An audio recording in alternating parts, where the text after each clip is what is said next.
Channel को like करें, subscribe करें। डिक्टेशन स्टार्ट होगी 5 सेकंड बाद। मुख्य न्यायाधीश न्यायालय में साक्ष्य के प्रभाव तथा साक्ष्यिक मूल्य पर प्रकाश डालते हुए यह विचार प्रस्तुत किया गया कि न्यायालय को हर प्रकार के साक्ष्य को अत्यंत सावधानी के साथ ग्रहण करना चाहिए। Full stop. एक प्रकरण में अभियुक्त ने पिस्टल से वार करके उसकी मृत्यु कारित कर दी थी। यह घटना गांव के बाहर घटित हुई थी। पुलिस द्वारा जो साक्ष्य प्रस्तुत किया गया उसे ग्राह्य माना गया, यद्यपि पुलिस साक्ष्य स्वतंत्र साक्ष्य न थी। Full stop.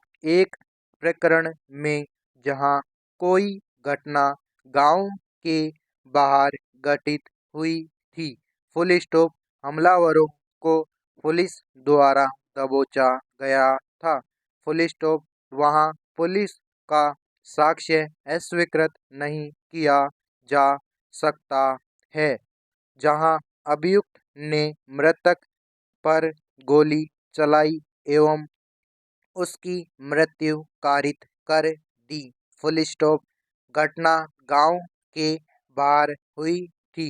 वहां पुलिस अधिकारी द्वारा प्रस्तुत साक्ष्य को इस आधार अस्वीकृत नहीं किया जा सकता था कि वह स्वतंत्र साक्षी नहीं है। जहां पुलिस द्वारा अभियुक्त के उन कपड़ों की बरामदगी की गई थी जिन पर खून के कतरे थी, वहां पुलिस द्वारा उस साक्ष्य के आधार पर दोष सिद्ध प्रदान किया जाना न्यायालय के विवेक पर निर्भर है। Full stop. पैरा। पुलिस अधिकारी द्वारा सशपथ ऐसा साक्ष्य प्रस्तुत किया गया कि पिस्तौल और कारतूसों को अभियुक्त के पास से बरामद किया गया। Full stop. वहां बरामद किए गए कारतूसों की संख्या के संबंध में साक्षियों के कथनों में भिन्नता पाई गई। यद्यपि स्वतंत्र साक्ष्यों को पेश किया जा सकता था, लेकिन उनको परीक्षित किया गया। Full stop. अतएव यह अभी निर्धारित किया गया कि ऐसी भिन्नता अभियोजन के मामले विश्वसनीयता के बारे में विश्वास करने हेतु प्रेरित नहीं करेगा। Full stop.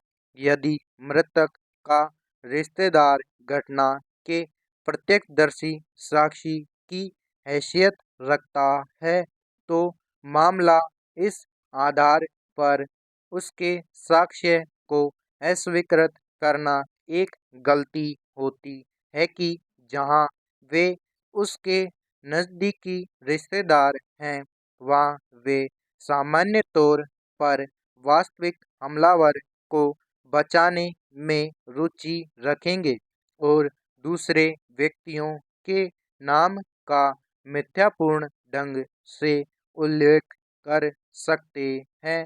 Full stop. Para.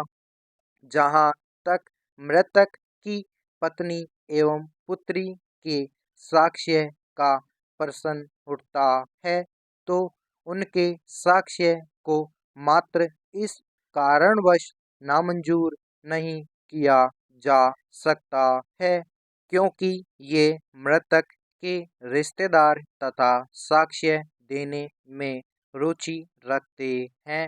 Full stop. जहां कोई मामला NDPS एक्ट की धारा 50(1) के अंतर्गत प्रसन्नमत था, वहां यदि किसी खुफिया अधिकारी द्वारा कोई तथ्य प्रासंगिकता रूप से प्रस्तुत किया जाता है तो साक्ष्य में वह ग्राह्य न होगा। Full stop.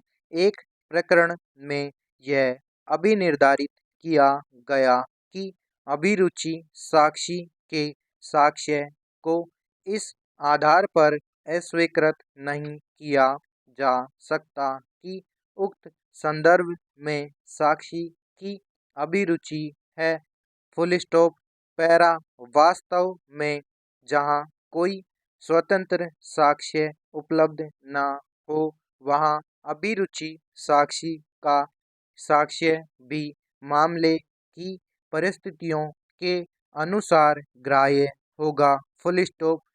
प्रस्तुत मामले में गवाहों के कथन व इसके प्रभाव पर प्रकाश डालते हुए न्यायालय ने यह अभिनिर्धारित किया कि गवाहों के कथन की प्रति परीक्षा किया जाना नितांत आवश्यक है। Full stop. एक प्रकरण में यह अभिनिर्धारित किया गया कि खाद्य निरीक्षक का साक्ष्य एक सुसंगत साक्ष्य माना जाएगा।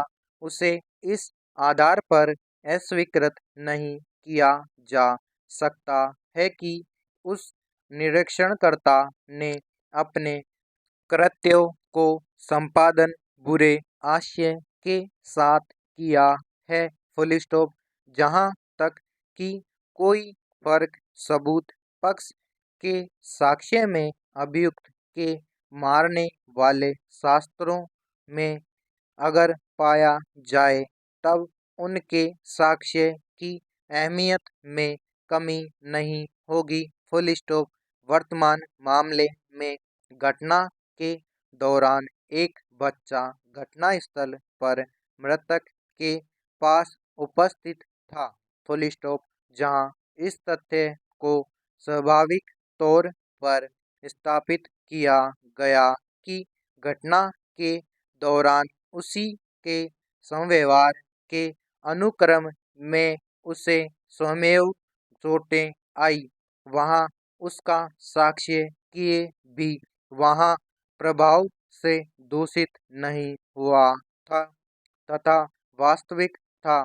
Full stop. अतएव यह अभिनिर्धारित किया गया कि ऐसे साक्ष्य के आधार पर दोष सिद्धि को अभिलिखित किया जा सकता है।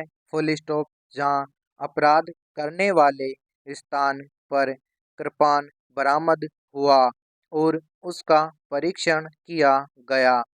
मामले की परिस्थितियों के अनुसार यह विचार व्यक्त किया गया कि वही कृपाण है जिससे अपराध कारित किया गया था।